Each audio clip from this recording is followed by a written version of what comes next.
Hi, let's talk about crafting a robust exit strategy for your online marketing effort. Okay, now you've got a good idea and you started it. Well, how are you going to get out of it? I mean, when the band stops playing and everybody quits dancing, what are you going to do? Do you have a strategy for that? One of the things that I personally did is I changed the name from the Cook Report into Practical Marketing Strategies in order to have it be unbranded.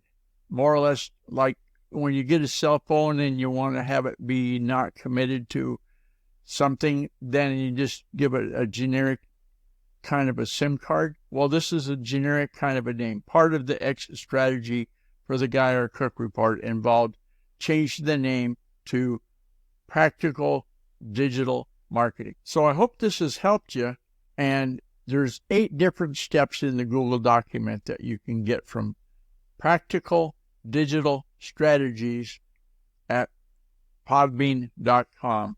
Hey, to contact me, use the secure contact form on guyrcook.com.